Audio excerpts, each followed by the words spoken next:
امریکہ کی وجہ سے یہ ممالک جنگ میں داخل ہو رہے ہیں۔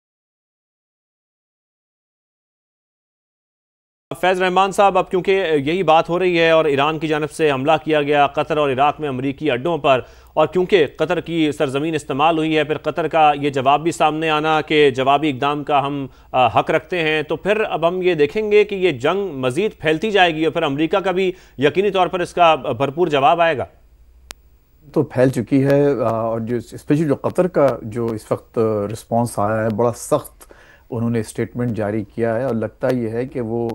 انہوں نے اس حملے کا انتظار بھی نہیں کیا، وہ یہ پہلے سے بہت کچھ اس اسٹیٹمنٹ پہ غالباً ایک متوقع حملہ تھا، اور یہ لگتا یہ ہے کہ یہ جو بڑا لمبا ایک اسٹیٹمنٹ ہے، اور ایسا لگتا ہے کہ وہ پہلے سے تیار تھا، اور انہوں نے سخت ری ایکشن کی دھمکی دی ہے اس اسٹیٹمنٹ میں۔ تو حالانکہ جیسا کہ ابھی ہمارے کولیگ عاطف بھی کہہ رہے تھے، یہ حملہ براہ راست قطر پہ نہیں ہے بلکہ امریکن انٹرسٹ پر ہے، امریکن اڈے پر ہے، لیکن ظاہر ہے کہ دیکھیے امریکن اڈا اور وہ جو فضائی اسپیس ہے وہ تو پوری ہر چیز قطر میں ہے، تو یہ حملہ قطر پر تصور کیا جا رہا ہے، اور کم از کم بیان کی حد تک اس وقت قطر بھی اس جنگ میں شامل ہو چکا ہے، ایکشن ایران لے چکا ہے، اور صورتحال اس وقت یہ ہے کہ دیکھیے صدر ٹرمپ نے جو اتنا بڑا جوا کھیلا تھا اس امید پر کہ شاید ایران چونکہ اتنا کمزور ہو چکا ہے اسرائیلی حملوں کے بعد، اور اب وہ مزید حملے کرنے کی اس میں سکت نہیں ہے، لہٰذا ہمارے کسی انٹرسٹ کو کوئی 17-18 جو بالکل پرشین گلف کے آس پاس جو اڈے ہیں، جو بیسز ہیں، ان پر کوئی اس کا اثر نہیں ہوگا، اسٹریٹ ہارمز پہ کوئی اثر نہیں ہوگا، اور جو دنیا کے جو دیگر معاملات اس وقت چل رہے ہیں ان کی امید یہ تھی، ان کا خیال یہ تھا کہ شاید ایسا ہو۔ اور آپ یہ دیکھیے کہ دونوں پریزیڈنٹ اور ان کی جو کابینہ کے جو بہت اہم ارکان ہیں، جس میں سیکرٹری آف ڈیفنس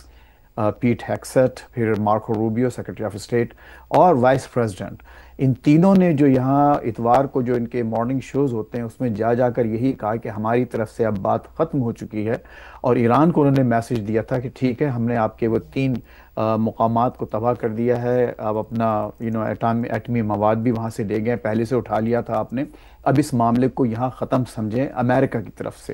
لیکن ظاہر ہے کہ ایران نے وہ میسج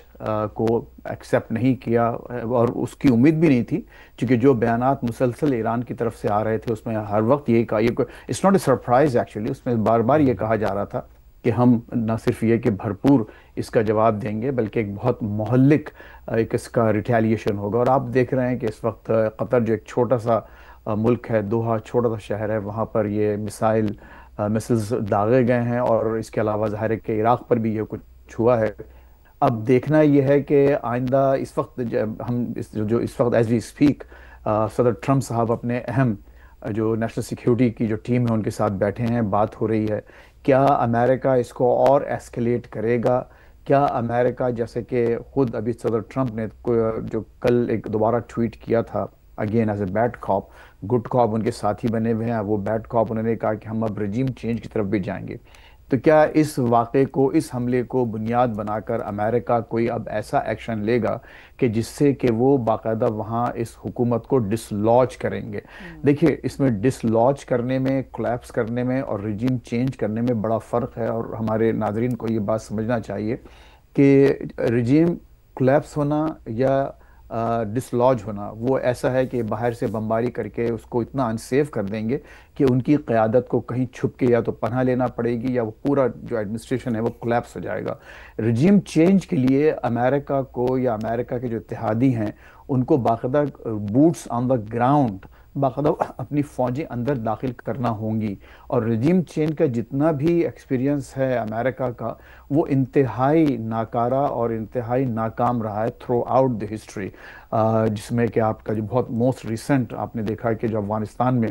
باقاعدہ فوجیں داخل ہوئیں اور اس کا نتیجہ کیا نکلا، ایک طویل جنگ کے بعد ٹریلینز آف ڈالرز اور ہزاروں جانیں ضائع کرنے کے بعد ان کو واپس آنا پڑا۔ عراق ہے، اور اس کے علاوہ صومالیہ ہے، اور دوسرے جو پھر اور پیچھے چلے آئے ویتنام وغیرہ بھی۔ تو مجھے نہیں لگتا کہ اس وقت، اور پھر امریکن پبلک کا اس وقت ہرگز ایسا سینٹیمنٹ نہیں ہے کہ وہ امریکن فوجوں کو وہاں پر اترتا ہوا دیکھ رہی ہیں ایران میں۔ اس سے یہاں پر خود داخلی خلفشار بہت بڑھے گا، خصوصاً ایسے موقع پر جبکہ امریکہ میں یہ اگلے سال 2026 میں کانگریس کے الیکشنز ہونے والے ہیں، اور ان کی جو ایوان نمائندگان میں ریپبلکن پارٹی کی جو اکثریت ہے بہت معمولی سی اکثریت ہے، اور اگر ایک 8-10 سیٹیں بھی ادھر ادھر ہو جاتی ہیں تو ڈیموکریٹس جو کہ اس پورے واقعے کو بہت سنجیدگی سے اس کی تنقید کر رہے ہیں، ہر ڈیموکریٹ نے سوائے ایک کے، سب نے اس کو انتہائی ناپسندیدہ کہا ہے، اس کو وار کہا ہے، ڈکلیریشن آف وار، اور یہ کہا ہے کہ یہ انکانسٹیٹیوشنل ہے کیونکہ اس میں کانگریس کی منظوری نہیں لی گئی۔ تو ہو یہ سکتا ہے کہ اس کے نتیجے میں اگلے سال کانگریس کا کنٹرول ڈیموکریٹس کے ہاتھ میں آ جائے، اور اگر کانگریس کا کنٹرول ڈیموکریٹس کے ہاتھ میں آیا تو صدر ٹرمپ پھر ایک اور دفعہ یعنی تیسری دفعہ امپیچ ہو سکتے ہیں، اور اگر سینٹ میں ان کی اکثریت کھو جائے اور کچھ ریپبلکن سینیٹرز ڈیموکریٹس کے ساتھ مل کے 60 کی اکثریت حاصل کر لیتے ہیں تو ان کو باقاعدہ آفس سے ریموو بھی کیا جا سکتا ہے۔ تو اس کے داخلی بھی بڑے زبردست مضمرات ہیں، دنیا کے لیے تو ظاہر ہے کہ پوری ہم سب بچہ جانتا ہے کہ اس کا کیا اثر ہوگا، اس پورے جو ایسکیلیشن کا۔ ہر کوئی ایون ایران کے حملے سے پہلے بھی ہر کوئی کوشش یہی کر رہا تھا اور بھی کر رہا ہے کہ معاملے کو ڈی ایسکیلیٹ کیا جائے۔ چائنا نے فوراً اسٹیٹمنٹ دیا تھا کہ اسٹریٹ آف ہرمز کو بند نہ کیا جائے، اور جو بین الاقوامی انٹرنیشنل جو ٹریفک ہے، انرجی سپلائی ہے، وہ جاری رہے گا، کیونکہ چائنا اس اسٹریٹ آف ہرمز کا one of the biggest beneficiaries. India بہت بڑا وہاں سے انرجی وہاں سے لیتا ہے، وہاں سے گیس اور آئل وہاں جاتا ہے۔ تو اس کی جو انبلیویبل امپلیکیشنز ہیں، اور یہ جو اس وقت ہوا ہے عراق پر اور قطر پر امریکی بیسس پر حملہ، اب دیکھنا یہ ہے کہ صدر ٹرمپ اس وقت فوری طور پر کیا بیان جاری کرتے ہیں۔ اب تک کوئی بیان نہیں آیا، لیکن قطر کا جو بیان ہے کہ ریٹیلیٹ وہ کرنے کا حق رکھتے ہیں، اور سخت مذمت کی ہے انہوں نے اس کی کہ ہماری فضائی حدود کی خلاف ورزی کی گئی۔ اس کا مطلب یہ ہوا کہ قطر اس وقت پوری طرح سے امریکہ کے ساتھ امریکن کیمپ میں کھڑا ہے، اور اگر کوئی واقعہ اور ہوتا ہے تو وہ اگر فرض کیجئے جواب دیا جاتا ہے امریکہ کی طرف سے تو قطر بھی اس میں لگتا ہے کہ شامل ہوگا۔ ہو سکتا ہے قطر کی سرزمین ہی سے وہ اگین کوئی کارروائی اگر کی جائے امریکی تو وہ وہیں سے دوبارہ کی جائے۔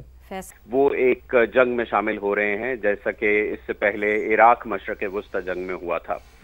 صورتحال یقیناً بگڑ رہی ہے۔ اب ہمیں دیکھنا یہ ہوگا کہ خطے کے باقی ممالک اور امریکہ کیسے ریسپونڈ کرتے ہیں، اور آپسی مراسم بھی ممالک کے مشرق وسطی کی بگڑ رہے ہیں، وہ بھی ایک طرف ہے۔ جیسے ابھی خالد صاحب بھی کہہ رہے تھے کہ پبلک سینٹیمنٹ تھا وہ ڈیولپ ہو رہا تھا ایران کے حق میں کہ جنگ نہیں ہونی چاہیے، ایران کے ساتھ میں ایسا نہیں ہونا چاہیے، لیکن اب ایران نے خود ایسا کچھ کیا ہے کہ جو چیزیں ان کے اگینسٹ جائیں۔ آپ اس کو کیسے دیکھتے ہیں؟ جی دیکھیے، ایران نے ایک جذباتی فیصلہ کیا ہے۔ ایران نے ایک ایسی ایئر بیس کو اٹیک کیا ہے جس ایئر بیس کو استعمال نہیں کیا گیا تھا ایران کے اوپر اٹیک پر۔ گوام سے B-2 اڑے تھے، وہ وہاں سے ہوتے ہوئے ایران کے اوپر آئے اور ایران پر بمباری کی۔ تو جو قطر یا بحرین یا عراق کے بیسز ہیں وہاں سے تو ایران پر حملہ نہیں کیا گیا تھا۔ اور اس طرح کی جو چھوٹی موٹی لڑائیاں ہوتی ہیں ان میں آپ دیکھیے جو بھی ملک جوابی کارروائی کرتا ہے وہ اس ایریا کو ٹارگٹ کرتا ہے جس ایریا سے اس کے اوپر اٹیک کیا گیا ہو۔ اور اس کی آپ ریسنٹ ایگزامپل پاکستان انڈیا جو لڑائی تھی اس میں دیکھیے، پاکستان نے انڈیا کے ان پلیسز کو اٹیک کیا جہاں سے پاکستان پر اٹیک ہوا تھا۔ یعنی پاکستان چاہتا تو وہ اس جنگ کو مزید بڑھا سکتا تھا، وہ انڈیا کے بیسز پر اٹیک کرتا، ایسی انسٹالیشنز پر اٹیک کرتا جن کو استعمال نہیں کیا گیا تھا، لیکن پاکستان نے کہا کہ ذمہ داری کا تقاضا یہ ہے کہ ہم صرف ان جگہوں کو، ان جہازوں کو نشانہ بنائیں گے جن جہازوں سے پاکستان پر حملہ کیا گیا، جن اڈوں سے پاکستان پر حملہ کیا گیا۔ اور اس سے پہلے آپ دیکھیے ایران کی پراکسیز کے ذریعے جب امریکن انٹرسٹس پر حملے ہوتے تھے یا ان کے اڈوں پر حملے ہوتے تھے تو جوابی کارروائی میں امریکہ نے ہمیشہ اس یونٹ کو ٹارگٹ کیا، ان جنرلز کو ٹارگٹ کیا جو اس میں شامل ہوتے تھے، ایک بڑا حملہ نہیں ہوتا تھا۔ لیکن ایران کا جو اٹیک ہے وہ اب دیکھیے 3 بیسز کو، 2 بیسز کہہ لیجیے، اور عراق میں جو یونٹس ہیں ان پر حملہ کیا گیا ہے۔ تو یہ یقیناً لڑائی کو بڑھاوا دینے کے مترادف ہے۔ لیکن اگر ایران کے پرسپیکٹو سے دیکھا جائے تو ایران کے پاس تو اتنی پاور کوئی نہیں تھی کہ وہ اپنی ایئر فورس کو اڑاتا اور ان جگہوں پر لے کر جاتا جہاں B-2 بامرز کھڑے تھے یا جہاں سے B-2 بامرز نے گوام سے فلائٹس بھری تھیں۔ تو ایران کے پاس بھی چوائس یہی تھی، لیکن اب جو ایران نے کرنا تھا وہ کر دیا۔ اب اس کے بعد کیا ہوگا جیسے پہلے ہم یہی بات کر رہے تھے کہ اب جو کرنا ہے وہ ایران نے کرنا ہے، تو اب جو کرنا ہے وہ امریکہ نے کرنا ہے، کیونکہ امریکن فوجی اڈوں پر حملہ کیا گیا ہے۔ اور اس کی امید کس قدر تھی کہ اسی قسم کا ریاکشن آئے گا ایران کی طرف، وہ تحمل کا مظاہرہ نہیں کریں گے، اور جیسے کہ آپ نے خود کہا عاطف صاحب کہ وہ ایک جذباتی فیصلہ کریں گے؟